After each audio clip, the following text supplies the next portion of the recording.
Guys, welcome to my another mini blog. তো আজকে তো ছিল মাদার্স ডে। তো আমি মার জন্য কিন্তু এগ বিরিয়ানি বানাবো, আর এই ভিডিওটা কিন্তু আপলোড করতে আমার একটু সময় লাগবে, ঠিক আছে? তো তার জন্য তো ডিমের যে বিরিয়ানি বানাবো, তো সেটার জন্য তো প্রথমে টুমো করে আলু, আর এরকম বিরিয়ানিতে আলু না খেলে কার না ভালো লাগে বলো তো?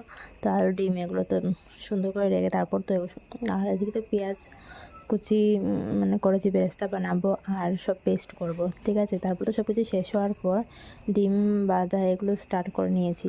আর তোমরা দেখে বুঝতে পারছো যে কীরকম বানাচ্ছে। তো ঘরে যা যা জিনিস ছিল তো সেগুলো দিয়েই বানিয়ে যার আজকে কিন্তু ফার্স্ট টাইম বানাচ্ছি ডিম এগ বিরিয়ানি। আর এগ কারি তো আমি আগেই করে বানাতাম, তোমরা হয়তো ব্লগে দেখেছো। তো তারপর তো সব কিছু রেডি করে বানানো তো স্টার্ট করে তোমার এটার স্মেল শুনে ইচ্ছা করছে এখনই খেয়ে নেবো আমি। তো ফার্স্ট টাইম বানালাম এগ বিরিয়ানি। তো মা দিদা বোনরা ওরা তো খেয়ে বলেছে দারুণ হয়েছে, আর খাবো কি, এটার স্মেল শুনে কিন্তু এত ভালো লাগছে কী বলবো। তো তোমরা ভিডিওটা দেখে হয়তো বুঝতে পেরেছি আমি কীভাবে বানালাম পুরো এগ বিরিয়ানিটা। তো চলো, ভিডিওটা ভালো লাগে অবশ্যই লাইক কমেন্ট শেয়ার করবে। তো চলো, টাটা।